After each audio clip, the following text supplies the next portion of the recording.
Akhirnya mahbub Habib Qasim bin Ja'far As-Segaf, para asatidz yang dimuliakan oleh Allah, sampailah kita di bulan yang Allah Subhanahu wa taala. Bulan rahmat, bulan di Isra Mi'rajnya Nabi besar Maulana Muhammad. Bulan yang Allah Subhanahu wa taala mengangkat kesedihan baginda suci Maulana Muhammad. Bulan di mana Allah Ta'ala menunjukkan kehebatannya kepada baginda suci Maulana Muhammad. Allah menunjukkan kepada Rasulullah surga serta isinya. Allah menunjukkan kepada Rasulullah azab serta siksanya di dalam neraka. Dan tidak hanya itu, Allah Subhanahu wa taala menunjukkan semua isi langit dari mulai pertama sampai terakhir. Bahkan Dia yang agung dan yang mulia menunjukkan kebesarannya kepada kekasihnya Maulana Muhammad sallallahu alaihi wasallam dengan mengenalkan dirinya dikala Rasulullah sallallahu alaihi wasallam berjumpa pertama dengan Nabi, dengan Allah Subhanahu wa taala, maka sampai sekarang kita pakai itu semuanya. Allah Ta'ala yang maha agung disalamkan oleh Rasulullah. At-tahiyatul mubarakatus salawatun thayyibatun lillah. Itulah salam baginda suci Maulana Muhammad SAW kepada Allah. Maka dijawab oleh Allah dengan jawaban assalamu alayka ayuhan nabiyyu wa rahmatullahi. Nabi tidak lupa, ya Allah, ada salam dari umat-umatku yang baik-baik, yang hatinya baik, pikirannya baik, kehidupannya baik, langkahnya baik, cita-citanya baik. Semua yang diinginkan adalah kebaikan. Tidaklah dia menjalankan detiknya, tidaklah dia menjalankan menitnya, tidaklah dia menjalankan jam dan harinya, melainkan semua kebaikan. Assalamu alayna wa ala ibadillahi salihin. Itu dibawa sama Nabi Muhammad SAW. Kita dibawa ke depannya Allah Subhanahu wa taala. Insyaallah termasuk kita semuanya. Amin. Hadirin yang dimuliakan oleh Allah Subhanahu wa taala. Rasulullah sedih aja dipanggil sama Allah Subhanahu wa taala. Ya. Sedih aja diganti dipanggil dihibur. Jadi enggak boleh namanya sedih. Ya. Kenapa? Karena di balik sedih itu ada senang. Inna ma'al uzri yusra. Rasulullah ditinggal oleh istrinya Sayyidina Khadijah, meninggal. Rasulullah ditinggal sama pamannya Sayyidina Hamzah, dibunuh oleh Wahsy. Di perang apa itu? Perang Badar. Perang Badar, perang Uhud. Perang Uhud. Bahwasanya kesedihan ini tidak boleh lama-lama. Maka dipanggillah Nabi kita Maulana Muhammad untuk Isra wal Mi'raj Nabi kita Muhammad SAW. Manusia yang dikasih susah, manusia yang dikasih nggak enak pikirannya, nggak enak hatinya, tanda Allah cinta sama dia. Ya, sekelas Rasulullah, sekelas Nabi Muhammad dipuji oleh Allah SWT. Sekelas Nabi Muhammad. Kita ini bukan kelas Rasulullah.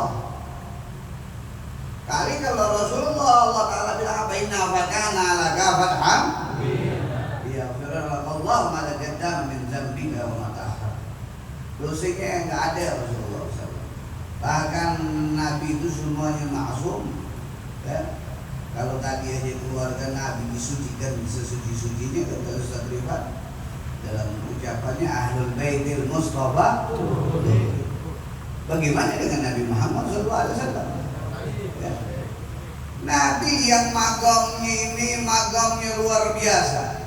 Ya, tidak ada kelas sekelas kemuliaan makhluk melebihi Nabi besar Maulana Muhammad. Orang yang paling baik Nabi Muhammad. Orang yang paling penyayang Nabi Muhammad. Orang yang paling kasih Nabi Muhammad. Orang yang paling pemaaf Nabi Muhammad. Orang yang paling lembut hatinya Nabi Muhammad. La yaqulu wa la yaf'alu illa ma'rufa. Enggak diucapin Rasulullah semua baik, tingkah lakunya baik. Ma yantiqu anil hawa wa ila wahyu yuha. Tidaklah yang diucapkan semuanya dari Allah Ta'ala, dia punya wahyu. Diucapannya dia adalah firman-Nya Allah Subhanahu wa Ta'ala. Ya. Ini kelasnya Rasulullah, kelasnya Nabi Muhammad yang Allah puji, Allah ampunkan dosanya, Allah muliakan, demikian diuji tetap. Diuji. Diwafatkan Sayyidina Aliyah. Diwafatkan Sayyidina Hamzah. Sayyidina Abdullah. Bagaimana perasaan baginda Nabi besar Maulana Muhammad? Di mana Rasul sallallahu alaihi wasallam biar bagaimanapun beliau adalah manusia, akan tetapi bukan sembarangan basyarun, manusia bukan sembarangan manusia, tapi tetap namanya sifat manusia. Siapa yang dia cintai lalu ditinggal sama yang dicintainya tidak sedih? Pasti sedih. Ya. Kalau kita lihat ibu kita pergi haji, kita keluar air mata, padahal kita yakin dia bakal balik lagi. Ataupun lihat anak kita pergi belajar menuntut ilmu, Ustaz Ribat, berjalan ke atas, ke haram, air mata kita keluar. Padahal kita tahu kita lepas dia supaya dia ada ilmunya, ada mahkotanya nanti dari Allah Ta'ala, bercahaya dari Allah Ta'ala, bakal balik lagi. Kita tahu, tapi kita sedih. Bagaimana kalau ditinggal kewafatan? Ini luar biasa. Antum tidak ada satupun yang tidak mempunyai rasa sedih. Pasti semuanya orang punya rasa sedih. Ya.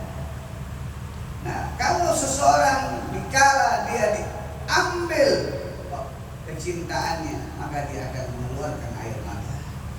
Begitulah Nabi kita Maulana Muhammad. Semukjizatnya Rasulullah. Wasidagul Gawar, Rasulullah itu bisa apa? Belah, dia punya mukjizat itu bulan. Wah. Dia bisa apa lagi? Dia bisa apa namanya dengan hewan, mukjizatnya. Tapi tetap bicara dia ditinggal oleh paman maupun ditinggal oleh istri yang dia cintai, dia keluar air mata. Intinya apa? Ujian. Sekelas Rasulullah dikasih ujian. Tapi apa Rasulullah mengeluh? Tidak. Tetap Rasulullah berdakwah. Tetap Rasulullah SAW menambahkan ibadahnya kepada Allah Subhanahu wa Ta'ala. Ya, mengajak umat untuk berdekatan dengan Allah Subhanahu wa Ta'ala. Bahkan tambah sengit peperangan pada saat itu. Ya, bukan tambah, ibarat kata diuji lepas.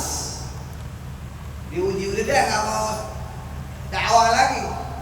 Diuji udah dia nggak mau ibadah lagi. Tidak. Maka Rasulullah tambah semangat. Karena semangatnya Rasulullah diberilah hidayah, diberilah hadiah. Hadiah itulah Isra wal Mi'raj yang sekarang bulannya Allah Subhanahu. Itu hadiahnya kesabarannya Rasulullah. Hadiahnya rasa sakitnya Rasulullah. Jadi jangan ente suudzon sama Allah. Ya, suudzon sama Allah. Ya Allah, ini susah kapan senengnya? Emang ente bara. Apa? Mau seneng baca ya latif dihitung. Ya latif 129 kali. Baca aja. Baca Quran dilihatin sampai air belum. Baca aja. Apa? Baca selawat mau jadi puji. Kita nih modelnya. Modelnya kita. Mau ibadah kalau lagi ada hajat aja. Tahajudnya rajin, duhanya rajin, garahnya seluruh dunia diputerin. Ada punya pengen. Bagian kalau punya hajat. Ini model kita. Diuji sekali aja sakit gigi, ngocehnya kemana-mana.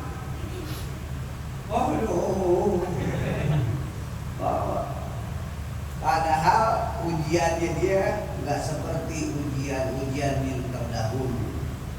Kita lihat, kita nggak perlu perang Badar, nggak perlu perang Uhud, nggak perlu ngelawan orang-orang pembesar pada zaman itu, nggak perlu naik kuda, pegang pedang, nggak harus melawan dinginnya Makkah pada saat itu, Madinah pada saat itu, panasnya yang luar biasa. Kan ada namanya perang musim dingin, perang musim panas, belum lagi melawan lapar. Kalau dulu kadang-kadang sakit lapar-laparnya diganjel perutnya membatu ya sampai 3, 4. Nah ente puyengnya ente kenyang, ente puyeng tapi ngorok tidurnya. Ente bilang ya Allah ngapa begini ya, Allah kalau ada puyeng nih beli lagi Indomie, beli lagi bubur, beli lagi ketoprak. Puyengnya makanan 5 piring habis. Puyengnya dia.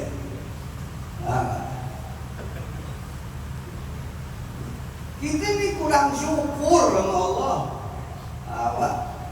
Ujian kita itu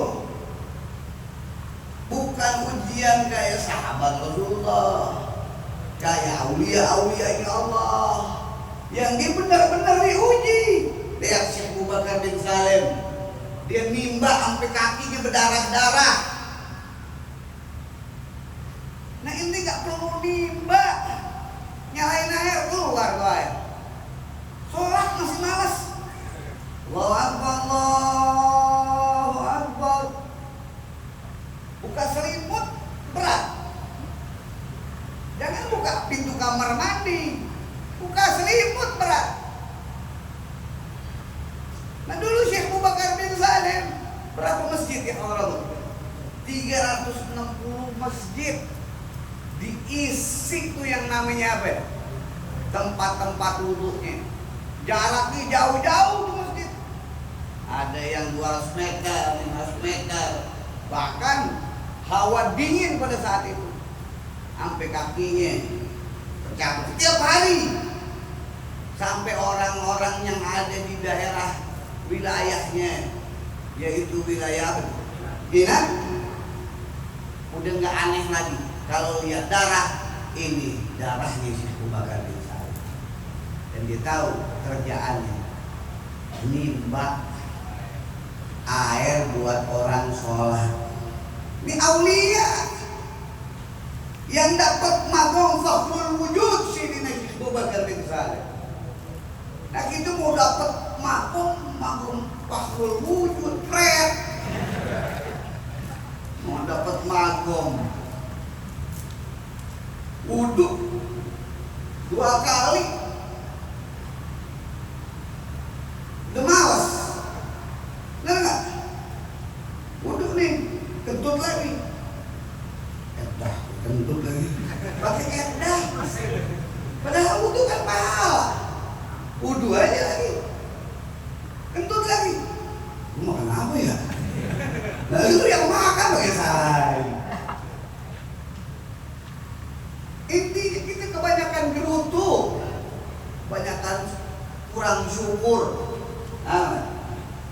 Tidur Rasulullah di pelapah korma, itu di spring bed.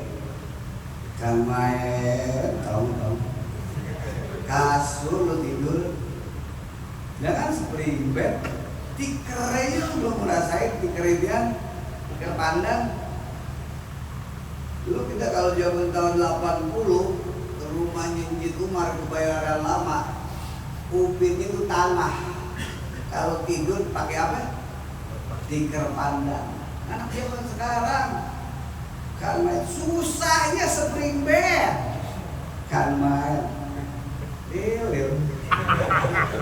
susahnya spring bed tidurnya sama AC. Susahnya tidurnya masih pakai AC mau kipas angin. Lah dulu kipas angin tanya Ustaz Jenal. Saya kalau dari Kuitang pulang ke rumah Ustaz Jenal atau Ustaz Rahman Kumis itu dikasih kipas angin kecil aja. Itu benar. Tanya Ustaz Muhyiddin. Ustaz mana tuh kipas angin berdebu mulu. Gila dah. Tapi apa? Masih kipas angin. Alhamdulillah. Nah ente sekarang Masya Allah AC, asik, gak ada AC ngojek. Marah. Gak ada AC. Kamar mandi dulu saya nimba, tanya Habib Qasim. Gak bisa saya mandi kecuali saya nimba dulu. Kalau di Bogor yang pangku saya mesti nimba. Kagak nimba diceburin saya bapak saya. Tanya Habib Qasim. Gebukin, mandi dong. Nimba dulu dari jam 4:30 nimba tuh hampir full yang lagi nimba. Jadi udah mandi, udah penuh baru kita boleh mandi. Nah sekarang pakai shower, kan main dari bukan pakai, udah enak banget, kan main. Ada pom, pakai mesin, towernya di atas tinggal nyalain, kagak pakai nimba.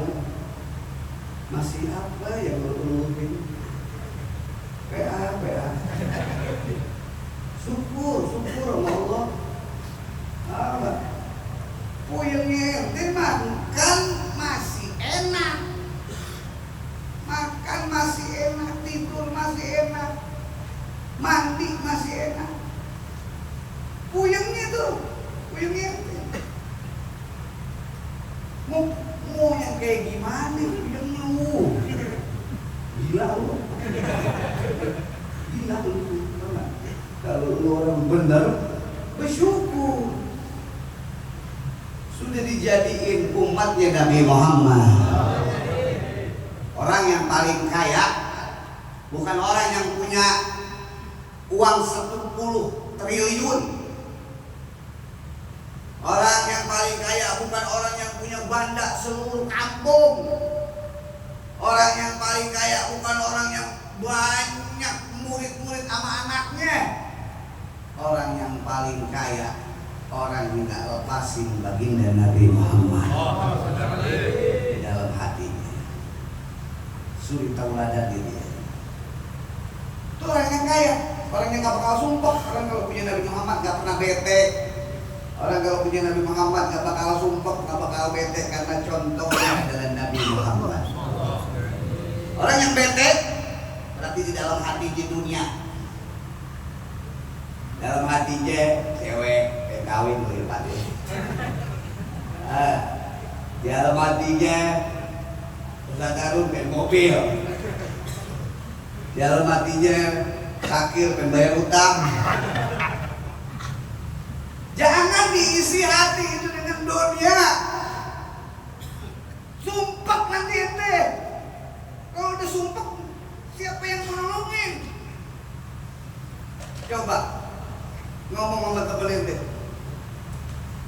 Beb, itu temen ente. Apaan? bagian mobil dong, gitu ya. Jangan bagi mobil, bagi duit dah, bagi duit dah. Beb, apa? Misalnya kita baru nanti izin tahun-tahun, ayo, gue punya utang 100.000, pinjemin gue, wah, ngomong mulu, kebutuhan dia. Apalagi mau minta motor, mau minta mobil, apalagi minta yang lain-lain. Tuh, kalau lu ngadu sama manusia, kenapa? Karena manusia masalahnya juga sama, bahkan lebih. Iya. Tiap-tiap orang pasti punya masalah. Nah, kenapa orang punya masalah? Karena diisi di dalam hatinya dunia. Dalam hatinya Habibuna Muhammad, maka insya Allah yang akan turun adalah Nabi Muhammad. Ya ayyuhalladzina amanu in tansurullah yansurkum wa yusabbit. Lu nggak yakin sama omongannya Allah, firmannya Allah? Allah udah ngomong begitu. Apa Allah bilang? Ya ayyuhalladzina amanu, wahai orang-orang beriman, intansurullah, bantu agama Allah. Yang punya ilmu bantu ilmu, yang punya harga bantu harganya, yang punya pikiran bantu pikirannya, yang punya tenaga bantu tenaganya. Tapi karena Allah, intansurullah, yang surgum, langsung Allah yang bilang, yang surgum. Kalau kamu ikhlas, kamu rela di dalam hatimu kepada Allah, kerjaanmu itu yang surga, maka kamu akan dibantu Allah di waktu kamu sulit, di waktu kamu susah. Bahkan apa? Tidak hanya itu, wa yutsabbit aqdamakum, maka kamu akan dikabulkan semua permintaan kamu. Kalau permintaan ente minta sama suami, paling suami cuma kasih 1. Ente minta sama orang tua paling kasih 2. Ente minta sama guru-guru paling kasih 3. Tapi kalau ente minta sama Nabi Muhammad, wa ma arsalnaka illa rahmatan, maka alam semesta ini adalah milik baginda Nabi Muhammad. Kalau kamu minta kepada Rasulullah, maka semua bakal dikasih oleh Rasulullah. Tidak 1, tidak 2, tidak 3, semuanya sama Rasulullah SAW. Hasya wa kalla, nggak mungkin guys. Kenapa? Karena dunia ini serta isinya tercipta karena baginda Nabi besar Maulana Muhammad.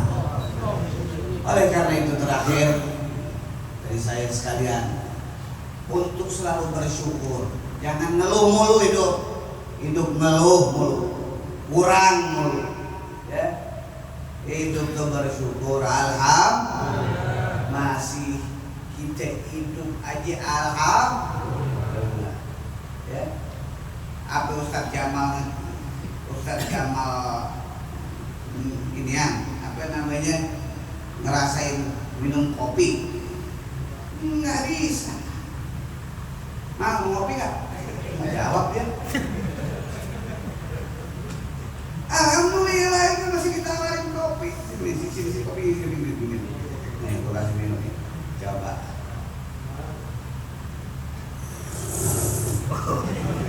Kopi anak nih.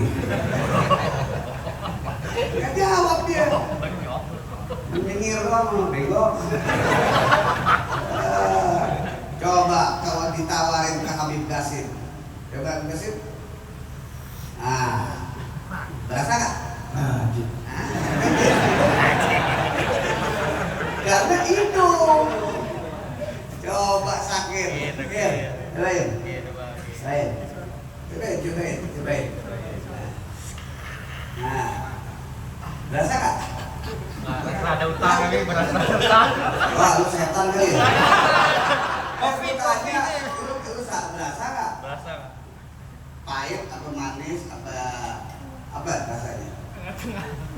Ya berarti berasa hidup lo. Kirain ini yang Covid. apa namanya julung-julung. Itu berarti dia masih ngerasa. Coba Ustaz Karun, coba Ustaz Karun basahin. Bahasa coba. Bahasa? Wah, hidup lu. Tidak ku mati tadi. Hidup alhamdulillah. Jadi kita nikmati walaupun kopi alhamdulillah. Coba lihat tuh di rumah sakit. Kasih kopi dia berabuk lu. Ada yang nggak bisa lakuinnya, mulutnya. Coba kopi. Bakalan dia nggak mau. Alhamdulillah masih ngopi enak alhamdulillah. Segini belum kena ini ya Samsung. Kalau kena Samsung ngangkat kakinya. Gitu, rasanya beda udah. Yang pasti banyakin bersyukur. Kita hidup ini kalau nggak punya syukur maka kita punya hidup sumpah terus, bete terus. Maka syukurlah dalam keadaan apapun. Dan tidak ada manusia yang paling syukur. Yang kita harus contoh sampai kakinya bengkak. Padahal dosanya diampuni sama Allah. Kakinya sampai bengkak ibadah sama Allah. Hanya beliaulah yang kita baca malam hari ini maulidnya, junjungan kita Nabi besar Maulana Muhammad. Di akhir zaman ini jangan jauhkan pikiran kita, hati kita dengan Rasulullah. Kalau kita mau selamat dunia dan akhirat. Terakhir malam Jumat besok kita habis isya di sini ya, baca maulid saja. Nanti langsung bareng-bareng Haul Al-Habib Mustafa bin Ja'far Assegaf di Pajajaran Bogor, yaitu acara Al-Habib Qasim bin Ja'far Assegaf di GOR lapangan Pajajaran Bogor. Insyaallah malam Minggu